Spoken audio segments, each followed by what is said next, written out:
यार मैं तो सोच रहा था कि ऑलीपॉप को लॉलीपॉप की तरह चूस डालेंगे हमारे स्पिनर्स, लेकिन दोस्तों अब सामूहिक हनुमान चालीसा का पाठ करने का टाइम आ गया है। बात तो सही है। नमस्कार, जय हिंद, मैं हूं रौनक, रणतंत्र में वेलकम है। हालांकि मैंने ये प्रेडिक्शन कर दी थी कि मैच 3 दिन में खत्म हो जाएगा, लेकिन मन ही मन में ये चाह रहा था कि मैच कम से कम संडे तक तो चले, वरना मैं लॉन्ग वीकेंड का करूंगा क्या।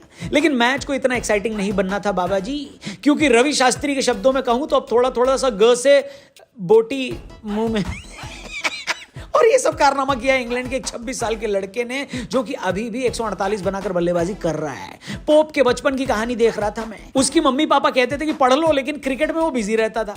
अब समझ में आया कि इंडिया वाले माने ना माने, लेकिन विदेश के बच्चों को अपने माँ बाप की बात जरूर माननी चाहिए।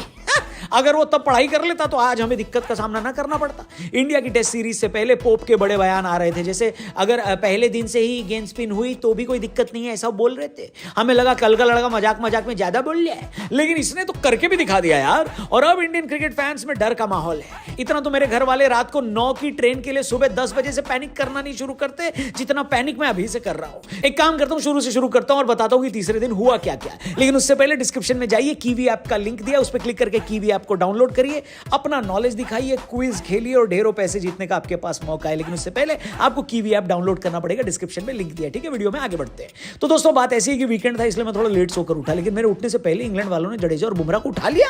जडेजा अनलकी रहे और इस टेस्ट में अपनी सेंचुरी मिस करने वाले तीसरे भारतीय बल्लेबाज बने, लेकिन 87 बनाकर टॉप स्कोरर वो जरूर बन गए। अक्षर पटेल भी अपनी हाफ सेंचुरी पूरी नहीं कर पाए और 44 पर आउट होकर आखिरी विकेट बने। इंडिया 436 बनाकर ऑल आउट हो गई और इंग्लैंड को दे दी 190 रन की मोटी ताजी बढ़त।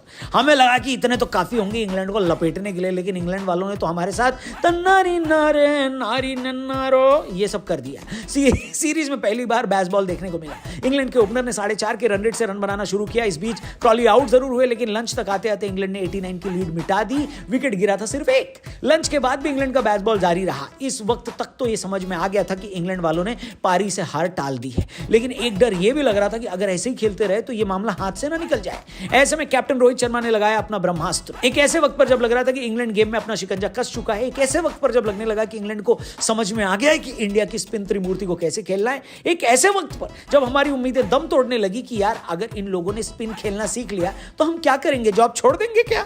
उस वक्त पर बुमराह वापस आए और उन्होंने दिखा दिया कि चैंपियन तो चैंपियन होवे है।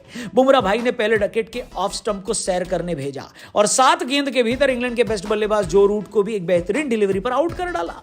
बुमराह भाई को जब भी गेंदबाजी करते हुए देखता हूं ऐसा लगता है कि हम सारे भारतीयों ने ऐसा क्या अच्छा काम किया है कि बुमराह भाई हमारे देश के लिए क्रिकेट खेलते हैं। बुमराह के इस विकेट के बाद इंडिया की मैच में वापसी हुई। जॉनी बेस्टो ने आ बैल मुझे मार वाला प्रदर्शन करते हुए स्टंप पर आती गेंद छोड़ दी, जबकि बेन स्टोक्स एक बेहतरीन अश्विन की डिलीवरी पर भौंचक के रह गए। उनको समझे में नहीं आया कि उनके साथ हुआ क्या, जैसे जीमेल को समझ नहीं आता कि जब हम किसी दूसरी डिवाइस से लॉगिन कर लेते हैं तो।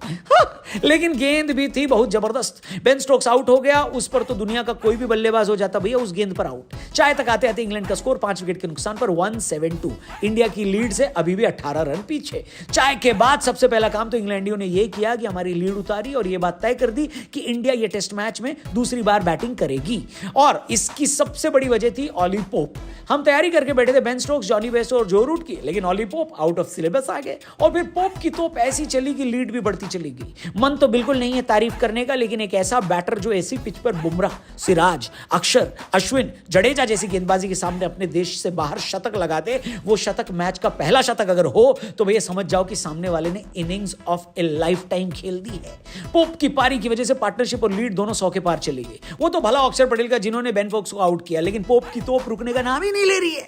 दिन का खेल खत्म हुआ, आदमी ये नॉट आउट है और इंग्लैंड ने पहली पारी में 126 रन की लीड ले ली है। अब पिच भी तो बॉबी देओल की करियर की तरह है, पता नहीं कब पलट जाए। ऐसे में 150 से ऊपर जैसे ही कल टारगेट जाएगा मेरी तो सांस फूल जाएगी। आपके हिसाब से ऑली पोप की बल्लेबाजी ही बढ़िया थी या फिर हमारे गेंदबाज थोड़े हल्के साबित हो गए आखिरी सेशन में? क्या लगता है कमेंट करके जरूर बताना। हम आपसे मिलेंगे कल के दिन का खेल खत्म होने के बाद। वीडियो देखने के लिए चैनल सब्सक्राइब करिएगा, फेसबुक पे देख रहे हैं तो पेज को लाइक करिएगा और हेलो कीवी ऐप को डाउनलोड करिएगा। क्रिकेट या और भी कैटेगरी से जुड़े हुए क्विज खेलिए, ढेरों पैसे जीतने का मौका पाइए। कीवी डाउनलोड करिए, डिस्क्रिप्शन में जाइए, वहीं लिंक दिया है। जल्दी मिलते हैं, बोले तो कल मिलते हैं। Thank you for watching. जय हिंद, जय भारत।